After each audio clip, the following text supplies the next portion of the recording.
루카가 전한 거룩한 복음입니다.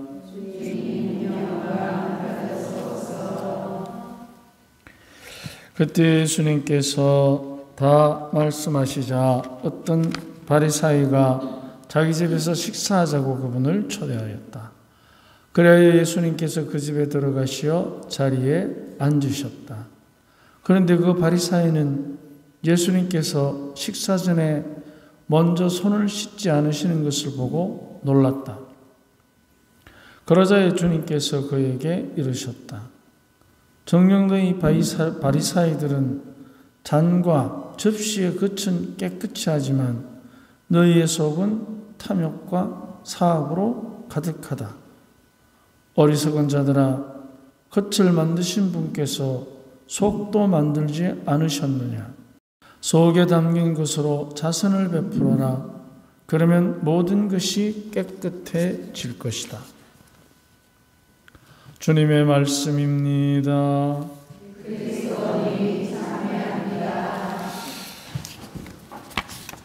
자선을 베풀어라. 그러면 모든 것이 깨끗해질 것이다. 자선을 베푸는데 왜 깨끗해지는가? 다 같이 나눠드린 강문원고 보고 함께 강문하도록 하겠습니다. 없으신 분은 그 뒤에 있습니다. 강문원고 뒷좌석길 뒤에 같이 봅시다. 세 개의 자선, 봉사, 공감, 영감. 자선이라 하면 대부분은 무엇을 남에게 주는 정도로 생각합니다.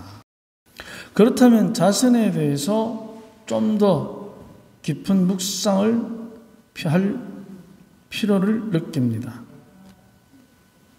자선에 대해서 주는 것 이상의 의미를 찾기 위해서는 다음과 같은 구절을 함께 묵상해 봅시다. 평화의 하느님께서 친히 여러분을 완전히 거룩하게 해주시기를 빕니다. 또 우리 주 예수 그리스도께서 재림하실 때까지 여러분의 영과 혼과 몸을 온전하고 흠없이 지켜주시기를 빕니다. 테살로니가전서 5장 23절에 나오는 바오로 사도의 신학적 표현입니다. 몸과 혼과 영혼. 이 말씀에서 우리는 몸과 혼과 영이라는 3종 구조로 구성되었음을 묵상할 수 있습니다. 그래서 사람이 영혼과 몸이라는 쓰는 표현 속에 그거를 영과 혼을 구별해야 됩니다. 이 3종적 구조에 따라 자선도 3단계로 연결시켜서 묵상할 수 있습니다. 1단계는 몸을 중심으로 한 봉사입니다. 눈에 보이는 봉사. 이 봉사는 같은 시간, 같은 장소에서 상대와 현실감 있고 실제적으로 이루어지는 생활 속의 동반입니다. 자선의 대상을 실질적으로 눈으로 보면서 서로 위로하는 나눔입니다. 몸을 가지고 있으니까 가시적인 거죠. 그런데 우리는 가끔 몸이 부자연스러운 사람들을 만나게 됩니다. 그럴 때 봉사라는 것이 그 부자연스러움을 가지고 있는 사람을 보조해 주는 역할. 이 정도로 우리는 이제 표현할 수 있습니다. 그런데 그것이 보조하는 그것 자체가 그걸로 끝나는 게 아니고 이제 우리가 각자의 혼이 있기 때문에 2단계는 개인의 혼과 연결지어 볼 때 공감이라는 자선입니다. 공감. 부족한 몸을 옆에서 부축해 주는 것만이 아니라 이제 부축해 주는 것을 통해서 한 몸이 되는 공감이 일어나는 것입니다. 공감은 지금 여기서 이루어지기도 하고 또 공감이라는 것은 지적이고 정신적인 문제이기 때문에 지나간 시간들의 기억 속에서 이루어질 수도 있습니다. 관계 속에서 전에는 몰랐던 것이 시간이 지나 더 성숙되고 나면 공감 가는 것이 많습니다. 그래서 이제 공감이 또 하나의 자선입니다. 자선의 단계가 봉사에서 공감으로. 자, 그렇게 되면 이제 공감하게 되면 내가 봉사하는 그 대상과 일치가 됩니다. 그러면은 나의 역할도 중요하지만 내 봉사를 받는 그 사람의 그 본인이 느끼는 위로도, 서로 그가 정신적인 장애가 있어서 표현하지 못하고 느끼지 못한다 할지라도 이미 그는 많은 위로를 받을 것입니다. 공감은 이해하면서 상대를 있는 그대로 받아들이는 인정을 통해 위로를 주고 받는 것입니다.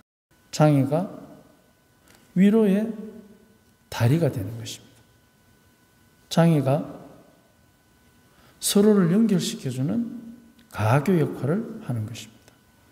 공감 능력이 높으면 높을수록 상대를 더욱 상대답게 행복하게 만드는 힘이 있습니다.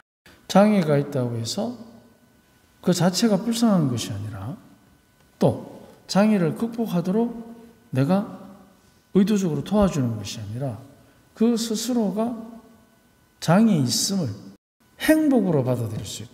뜯어고침으로써 행복해지는 게 아니고 나와 같아짐으로써 행복해지는 그것은 획일적이라는 표현을 씁니다. 그런데 공감은 획일적인 것이 아니고 다양성을 인정하는 데서부터 출발하는 것입니다. 이제 1단계, 2단계를 거쳐서 3단계는 내 안에 계시는 하느님의 영을 섬기는 것입니다. 몸과 혼과 영. 이제 이것은 영은 내 안에 계시는 하느님의 영이지 나의 것이 아닙니다. 그렇기 때문에 나는 나의 혼, 지성이죠. 그런데 하느님의 영과 관계되는 문제는 다른 말로 영성이라고 표현합니다. 3단계는 내 안에 계시는 하느님의 영을 섬기는 것입니다. 내 안에 하느님이 계시는 지성소가 양심입니다. 가톨릭교리서 1776항 그리고 사무권장 16항에 그 이야기가 나옵니다. 양심은 우리 안에서 선과 악을 식별하는 하느님의 부르심이 살아있습니다. 즉 하느님께서 우리를 부르실 때는 양심이 이거는 해라, 저거는 하지 마라 하면서 선과 악을 식별하는 가운데 하느님이 부르십니다. 악 중에 있을 때는 부르시지 않으신다. 그거는 있을 수가 없습니다. 창세기 3장에 죄질은 하지 말라는 일을 저지른 아담에게 아담아 너 어디 있느냐 하고 하느님께서 나타나십니다. 악 속에 있다고 해서 하느님이 외면하시는 것이 아닙니다. 그 죄인 자체가 외면하는 것이죠. 양심은 우리 안에서 선과 악을 식별하는 하느님의 부르심이 살아있습니다. 누구나 양심의 소리에 귀를 기울이면 선하고 거룩한 깨달음을 얻습니다. 해야 할 바를 분명히 깨닫고 하지 말아야 할 것을 거부하고 이렇게 함으로써 우리는 첫째 선해집니다. 자, 선한 사람의 지혜와 그 반대에 있는 악한 사람의 계략은 다릅니다. 선한 사람의 지혜는 그 본인뿐만 아니라 함께 있는 사람들에게 선한 영향을 미칩니다. 그런데 악한 계략을 꾸미는 사람은 그 계략을 통해서 이웃을 이용하게 됩니다. 차이가 있습니다. 그리고 게다가 선한 지혜가 그렇다면 거룩한 지혜는 어떤 것인가? 거룩한 지혜를 가진 사람은 선한 영향력을 미치기 위해서 스스로 알아서 자발적으로 희생합니다. 그래서 거룩한 지혜를 받은 사람은 십자가의 예수님처럼, 성모님처럼 자기의 희생이 두렵지 않습니다. 힘은 들겠지요. 반대로 사악한 책략을 꾸미는 사람들은 희생이라는 것을 하나의 무의미한 것으로 취급해버리기 때문에 결코 서로 간에 계산이 우선이지 사랑이 우선이 될 수는 없습니다. 이 깨달음은 시공을 초월하여 하나님의 현존 안에서 모든 것을 받아들이는 사랑의 열정을 줍니다. 이 열정을 갖게 되면 나를 포함한 모든 것이 하느님이 주신 완성으로 초대되는 축복을 누립니다. 바로 주님께서 우리에게 하느님이 주신 완성. 그런데 그 완성은 각자의 처지에 맞게 진행되는 것이지 천편일률적으로 똑같이 예수님처럼 십자가 죽음의 길을 가는 것은 아닙니다. 부족하면 부족한 대로, 성실하면 성실한 대로. 그래서 그 주님이 하나님이 우리에게 주신 완성의 초대의 축복을 예수님께서는 누가복음 11장 41절에 속에 담긴 것으로 자선을 베풀어라. 그러면 모든 것이 깨끗해질 것이다. 자, 이제 양심적인 자선, 양심의 자선.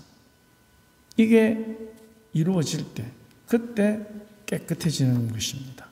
지나가다가 배고픈 사람에게 빵을 하나 사준다고 해서 그거 자체로 깨끗해지는 것은 아닙니다. 봉사, 물질적 봉사, 시간적 봉사, 그리고 배고픈 사람과의 공감, 그리고 형제를 외면하지 않는 양심적 선택. 이것이 삼중적으로 동시에 이루어지는 겁니다. 그래서 깨끗해지는 것입니다. 그래서 자선은 우리를 깨끗하게 한다는 의미가 이 삼중적인 의미를 품고 있습니다. 자선이 우리를 깨끗하게 하는 이유는 바로 봉사와 공감을 통해서 양심을 지키는 선함을 통해서 유혹을 물리치는 내적 힘이 자라고서 마침내 하느님과 하나 되기 때문입니다. 그래서 주님께서는 우리가 자선을 통해서 완성되어지는 표현을 분명히 말씀하셨습니다. 루카복음 6장 38절에 주어라 그러면 너희도 받을 것이다. 누르고 흔들어서 넘치도록 후하게 되어 너희 품에 담아 주실 것이다. 너희가 되질하는 바로 그 되로 너희도 되받을 것이다. 그래서 자선은 내 것을 주는 것이 아니라 받은 것에 대한 감사의 표시입니다. 오늘 하루 작든 크든 이 표현으로 행복한 주님의 자녀로 하루를 살아봅시다. 아멘.